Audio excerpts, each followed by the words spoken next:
नमस्कार। बिहार एएनएम 10/7/9 को लेकर आखिर क्या अपडेट आया हुआ है? अर्चना जी का जो है काउंटर कब तक तैयार होगा? अगली सुनवाई में क्या फाइनल होगा, नहीं होगा? नया एसएलपी से क्या हुआ, कहां तक पहुंचा नया एसएलपी? और साथ ही साथ हम बात करेंगे ये भर्ती कब तक क्लियर होगा, और जो आने वाला दिन है जिसमें सुनवाई होने वाली है उस सुनवाई में क्या हो सकता है। तमाम बिंदुओं पर हम बात करेंगे कि किस तरीके से ये भर्ती किस मोड़ पे पहुंची है, और क्या जो है सरकार जो है एक नियमावली में बदल सकती है, नहीं बदल सकती है, क्योंकि एक पुराना जो है न्यूज़ वायरल हो रहा है उसके बारे में भी बताएंगे। तमाम जानकारी आपको इस वीडियो में देने वाले हैं बिहार एएनएम से संबंधित कि आखिर आखिर ये क्लियर कब होगा। 2024 में हो जाएगा या फिर कुछ लोग इसे 25 में ले जाने लगे हैं।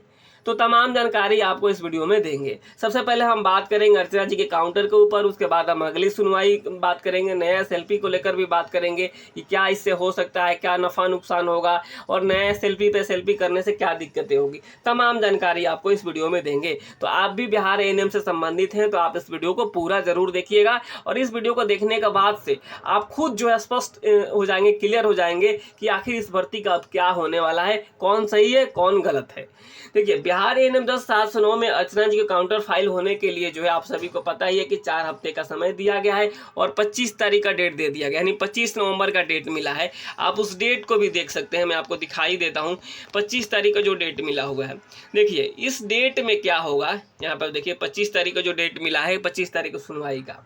इसके पहले हर हाल में जो है काउंटर सबमिट कर देना है अर्चना जी की जो टीम है उनके द्वारा। देखिए काउंटर तो 4 रिस्पोंडेंट हैं, मैं देखिए जो पूरा बात लोग बताते नहीं है, टोटल 4 रिस्पोंडेंट हैं और काउंटर अभी केवल 2 लोगों ने दिया है। ये भी आप लोग इस बात को समझिएगा, जहां तक हमें खबर मिली है कि केवल और केवल 2 लोगों ने ही काउंटर दिया है और 2 लोग बाकी हैं। तो अगर आप काउंटर सबमिट करें या ना करें इससे अब कोई फर्क नहीं पड़ने वाला है, क्योंकि अब जो है संभवतः ये केस मूव कर जाएगा अगली बार, अगर अगली बार भी अगर सब समय ये लोग सबमिट नहीं करते। लेकिन जैसी मुझे खबर मिली है, जैसी मुझे सूचना मिली है कि जो अर्चना जी की टीम के द्वारा कि जो है उनका जो है काउंटर आज से लिखना शुरू हो चुका है, यानी वो लोग काउंटर अपना लिखना शुरू कर दिए हैं। तो इसमें 2-4 दिन का तो समय लगेगा ही लगेगा, क्योंकि बहुत सारे पेपर, बहुत सारे जो है डॉक्यूमेंट्स लगाने होते हैं। उसके बाद ये लोग सबमिट कर दें, और जल्दी से जल्दी सबमिट कर देंगे तो इस केस में तेज़ी आएगी, इस केस में तेज़ी आएगी, क्योंकि आप काउंटर जैसे ही सबमिट करेंगे, क्योंकि जो पुराना जितने भी काउंटर सबमिट हुआ है वो सारे के सारे क्वालिफाइड के पास हैं।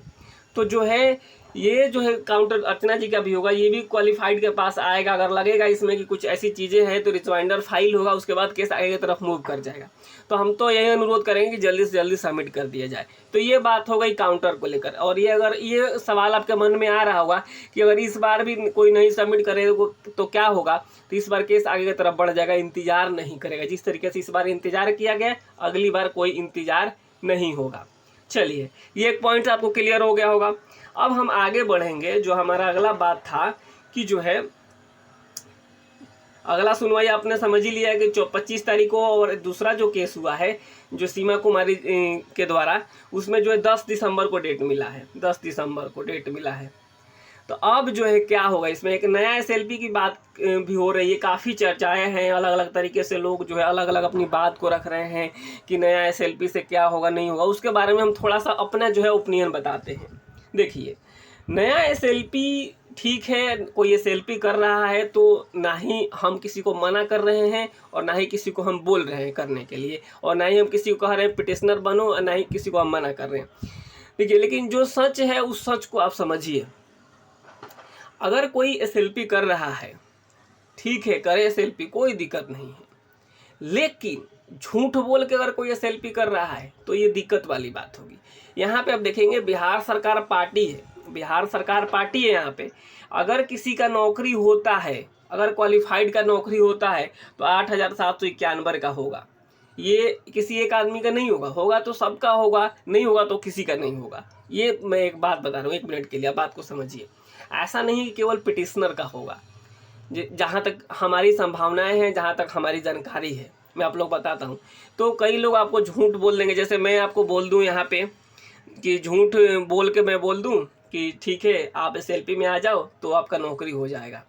देखिए, इसके पीछे कहानी आप समझिएगा, क्या कहानी है, क्या कहानी है, चाहे कोई भी टीम हो। यहाँ पे आप देखेंगे जो लोग कह रहे हैं कि अभी हम एसएलपी में चले जाओ, उनका पूरा का पूरा टारगेट जो है कि उनके पास नंबर ऑफ क्वालिफाइड कैंडिडेट अधिक हो, नंबर ऑफ जो है क्वालिफाइड कैंडिडेट अधिक हो, यानी जितने क्वालिफाइड होंगे अधिक उनके साथ उनको फंडिंग करने में आसानी होगी और वे आगे से मूव कर जाएंगे, यानी अच्छे तरीके से वो वकील को रख पाएंगे या जो भी करना होगा वो कर लेंगे उस पैसे से। उस पैसे को अगर बर्बाद भी करना चाहे तो बर्बाद भी कर सकते हैं और सही तरीके से यूज करना चाहे तो सही तरीके से यूज भी कर सकते हैं। तो सब मेन रीज़न यही है, मैं आपको बताता हूँ, आज मैं ओपनली बता देता हूँ सारी चीज़ें, क्योंकि हम लोग जुड़े हुए हैं इस केस से और आपको पता ही है कई बार हम लोग सुप्रीम कोर्ट गए हुए हैं और मुझे सारा खेल पता है इस केस का कि क्या हो रहा है और नहीं हो रहा है। तो इस एसएलपी करने से, चाहे कोई भी हो, इस एसएलपी करने से एक ही जो है चीज़ निकल कर आती है, मैं आपको बता देता हूँ, सच यही है कि नंबर ऑफ क्वालिफाइड कैंडिडेट हमारे साथ ज़्यादा से ज़्यादा जुड़े ताकि हमारे पास ज़्यादा से ज़्यादा पैसे आए और उस पैसे का हम जैसे चाहे यूज कर सके, चाहे हम उसे बेकार में डाल दें, चाहे उसे हम अच्छे यूज कर ले। ये तो भाई जिसको आप पैसे दे रहे हैं उससे आप पूछ सकते हैं। तो ये बात है, बस यही है। ऐसा नहीं है कि आप एसएलपी करने से आपकी नौकरी हो जाएगी या फिर नहीं करेंगे तो नहीं होगी, तमाम चीज़ें हैं। ये बहुत सारे ऐसे जो है लीडर्स हैं जो एसएलपी में ही नहीं हैं, बहुत सारे ऐसी हमारी बहनें हैं जो बिल्कुल एक्टिव है, वो एसएलपी में ही नहीं है। तो ऐसा थोड़ा है कि उनका नौकरी नहीं हुआ, होगा तो सबका होगा। मैं किसी का जो है ऐसी बात कह ही नहीं रहा हूँ कि आप कुछ करो या मत करो, मैं जो सच बताए वो बता रहा हूँ आपको कि एसएलपी करने से बस एक ही फ़ायदा है कि उनके पास नंबर ऑफ़ क्वालिफाइड कैंडिडेट अधिक होंगे, इससे उनका अगला जो केस लड़ने में उनके पास पैसे ज़्यादा होंगे। यानी आप कहेंगे कि पिटिशनर से कहेंगे कि आप मुझे इतने पैसे दो, अगला तारीख है, तो लोग देते भी हैं और देंगे भी।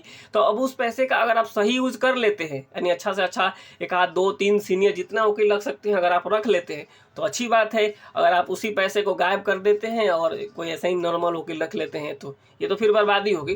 तो आप अगर कहीं पिटिशनर बने हुए हैं, कहीं भी बने हुए हैं, तो आप जो है अपने लीडर से पूछिए, आप पूछ सकते हैं, आपका अधिकार है कि मेरे पैसे का प्रयोग कहाँ हो रहा है। इस बात को आप लोग समझिए, बस यही है। नया एसएलपी का पूरा फंडा यही है कि नंबर ऑफ कैंडिडेट ज़्यादा होना चाहिए, इसके अलावा कुछ नहीं है कि नौकरी उन्हीं की होगी जो एसएलपी में जाएंगे।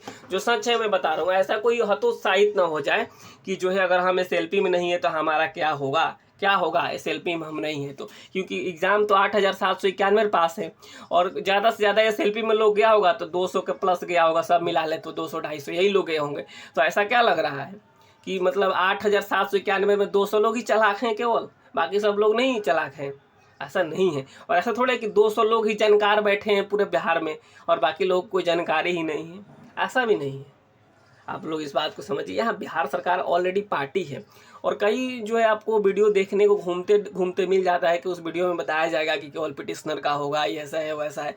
ये सारी चीज़ें हैं, छोड़िए चलिए। ये मतलब आप जो सच्चाई है मैंने आपको बता दिया, ये सच यही है एसएलपी करने से। एक और आप बात बता दें कि जो है अगली सुनवाई में क्या फाइनल होने की संभावनाएं कितनी है। जो एक बात कही जाती है, आप देखे होंगे सुबह से शाम तक सोशल मीडिया पर आपको बहुत सारे ऐसे यूट्यूबर्स मिल जाएंगे जो यही खबर फैलाते रहते हैं। मैं एक बात अब और आपको बता देता हूँ जो काफ़ी इंपॉर्टेंट है आपके लिए, कि अगली सुनवाई में केस फाइनल हो या ना हो ये बात की बात है, लेकिन आप जो है अपने समय का सही यूज़ कीजिए। मैं पुराने वीडियो में भी बताया था जिसको काफ़ी लोगों ने देखा, जिसमें मैंने समझाया था किस तरीके से जो है आपको पढ़ाई करनी है, आप क्वालिफाइड हो चाहे नॉट क्वालिफाइड हो, कोई भी हो, क्योंकि आने वाली जो बहाली है उसमें बिना एग्ज़ाम पे तो होगा नहीं, एग्ज़ाम तो देना ही पड़ेगा। तो अगली सुनवाई में फाइनल होगा या नहीं होगा उसके पहले आप पढ़ाई कंटिन्यू रखिए। कोई भी हो आप प्लीज़ हमारी बात को मानिए, आप लोग कंटिन्यू रखिए पढ़ाई आप, नहीं तो ये केस के चक्कर में मालूम चला ये केस वैसे ही चलता रहा और नई भर्ती आगे क्लियर भी हो जाएगी, एक संभावना ये भी है। तो देखिए अगली सुनवाई में ऐसी कोई खबर नहीं निकल कर आएगी जिससे आपको लगेगा कि हमारी ज्वाइनिंग हो जाए, चाहे आप क्वालिफाइड हो चाहे आप नॉट क्वालिफाइड हो। अगला जो सुनवाई है रजिस्ट्रार कोर्ट में ही है, वहाँ पे जब तक ये सारे लोग काउंटर नहीं सबमिट कर देते हैं उसके बाद वहाँ से केस देखिएगा, इस ऑर्डर शीट में ही साफ बात लिख दी गई है कि इसके बाद केस जो है मूव कर जाएगा जज साहब के बेंच में, और जैसे ही वहाँ मूव करेगा उसके बाद से वहाँ कोई ड्रामेबाजी नहीं होगी। यहाँ पर सीधे जो जज साहब के पास जाएगा। अब यहाँ से जो है जो कहना है, देखिए आप जो है कोई चीज़ कोर्ट में जाके कहते हैं ओरली, वो उतना वैल्यू नहीं रखता है। आप जो काउंटर का मतलब ही होता है कि आप रिटन में लिख के दे रहे हैं कि हाँ ये हमारे पास एविडेंस है और जो सिनॉप्सिस है जो आपके सवाल है एसएलपी के द्वारा उसका जवाब हमारा ये है। तो ये सारे लोग सबमिट कर ही दिए हैं और जो लोग बाकी हैं वो सबमिट कर देंगे, उसके बाद से उस पर बहस होगी और जो हार जीत होगी वो बात की बात होगी। लेकिन अगला जो सुनवाई है वो रजिस्ट्रार कोर्ट में है, उसके पहले पहले आप लोग भी कहिए और सब कोई ये उम्मीद करे कि जो है अर्चना जी जल्दी से जल्दी काउंटर फाइल कर दे, करे ना करे अब तो शायद लग नहीं रहा है कि उनका इंतजार कोर्ट करेगा। ये बातें हो गई। अब हम आगे बढ़ते हैं, इसमें और जो चीज़ें एक और खबरें घूम रही होगी जो है उसको भी मैं दिखाता हूँ। और मैं कुछ महीने पहले ही इसके ऊपर बात भी किया था, आप लोगों को मैंने बताया भी था। इस तरीके की जो चीज़ें आती है कि सरकार बीच में बदल सकती है भर्ती प्रक्रिया। अग्निपथ मामले में जो है दिल्ली हाई कोर्ट के आदेश को समझिए। यहाँ पे देखिए क्या बातें कही गई थी। दिल्ली हाई कोर्ट ने सोमवार को कहा कि केंद्र सरकार की जो अग्निपथ योजना जनहित के दायरे में आती है। उम्मीदवार नई नीति पेश किए जाने से पहले जारी अधिसूचना के तहत शुरू की गई प्रक्रियाओं में उनकी भागीदारी के आधार पर भर्ती किए जाने का कोई दावा पेश नहीं कर सकते। मुख्य न्यायाधीश सतीश चंद्र शर्मा और न्यायमूर्ति सुब्रमण्यम प्रसाद की पीठ ने पूर्व के कुछ विज्ञापनों के तहत इस तरीके की बातें कही है। यहाँ पे देखिए, जनहित में हो तो सरकार बीच भर्ती में ही जो है यहाँ पे पूर्व के कुछ विज्ञापनों के तहत सशस्त्र बलों के लिए जो है भर्ती प्रक्रियाओं के संबंध में याचिकाएं खारिज करते हुए कहा कि यदि जनहित में हो तो सरकार बीच में ही भर्ती प्रक्रिया में बदलाव कर सकती है। सरकार देखिए यही तो बात है, सरकार को यहाँ पे यही साबित करना है, बस सरकार यही साबित करेगी कि जो क्वालिफाइड है यानी हम एग्ज़ाम लिए हैं वो जनहित में है, हम एग्ज़ाम लिए हैं जो जनहित में है। एक और बात जो कहा जाता है, बार बार एक बात कही जाती है कि जो लोग नंबर बेसिस पे कर रहे हैं वो तो ऑलरेडी उसमें ही काम कर रहे थे, तो क्या वो जनहित में नहीं है? क्या वो लोग जो है अप्लीकेबल नहीं है, कैपेबल नहीं है काम करने के लिए? तो एक बात आप सुन लीजिए कि ठीक है वो कैपेबल है, हम नहीं कहते कि हमारी संविदा वाली बहनें कैपेबल नहीं है, लेकिन उसके साथ साथ तो फ्रेशर भी हो जाएंगे, कुछ तो चले जाएंगे। अगर हम मान लीजिए अगर एक भी फ्रेशर का नौकरी हो जाता है और उसके चलते कुछ गड़बड़ी हो जाती है, किसी ऐसे कैंडिडेट का सिलेक्शन हो जाता है जो कुछ नहीं जानता है और उस नंबर बेसिस पे उसका हो जाता है, तो एक सोचिए एक स्टाफ कितनों की जान ले सकता है कि नहीं? तो इसलिए सरकार नहीं चाहती है कि हम किसी एक आदमी को भी इस तरीके से सिलेक्शन करें। तो इसलिए सरकार जो है क्वालिफाइड को यानी जो एग्ज़ाम पास हैं एक तरीके से जो एक तरीके से हर एग्ज़ाम्स में जो चीज़ें रखी जाती है कि एग्ज़ाम जो पास करता है वो ज़्यादा कैपेबल होता है, उसको लिया जाता है भर्ती में। नहीं तो ऐसे ही नहीं नंबर बेसिस पे भर्ती बांट दो हर जगह। तो इसलिए इस बात को समझिए। ऐसा हम नहीं कहते हैं कभी भी कि संविदा वाली बहनें हमारी कैपेबल नहीं है, कैपेबल हुए तो है ही, लेकिन उनके साथ कुछ ऐसे लोग भी तो आ जाएंगे जो कैपेबल नहीं होंगे। इस बात को आप समझते नहीं हैं। और सरकार को इसी बात को वहाँ साबित करना है कि जो हम बीच में ये नियमावली बदले हैं वो जो है जनहित में है। बस जनहित में आया, खेल खत्म। तो आप सभी लोग बिल्कुल धैर्य बना के रखें और अपने समय का सही प्रयोग करें। पूरे दिन रात यूट्यूब पे लाइव आकर के देखने से कुछ नहीं मिलने वाला है, कुछ नहीं मिलेगा। मैं हर बार अपने हर वीडियो में बोलता हूँ कि जो जानकारी वाली बात है आप उसको देखिए, बाकी सब छोड़ दीजिए। तो लगभग आपको क्लियर हो गया होगा नया एसएलपी का क्या रोल है। एक बार मैं और समराइज करता हूँ सारी चीज़ों को कि पूरा का पूरा क्या मामला है और क्या चीज़ें हैं, फिर इस वीडियो को मैं समाप्त कर दूंगा। यहाँ पे मैं एक थोड़ा देर में फिर से क्लियर कर देता हूँ वही कि अर्चना जी का जो काउंटर है वो लगभग लिखना शुरू हो चुका है। संभावना है वो जल्दी वो लोग फाइल कर दे, नहीं भी करेगी तो कोई दिक्कत नहीं है, केस आगे की तरफ मूव कर जाएगा। 25 तारीख को सुनवाई है। दूसरी अगली सुनवाई में कोई फाइनल नहीं होने वाला है। अभी जो है काउंटर जो है सबमिट हुआ होगा, उसके बाद से जो है इसमें केस जो है रजिस्ट्रार के यहाँ से निकल कर जज साहब के पास जाएगा, उसके बाद ही केस में फाइनल होगा।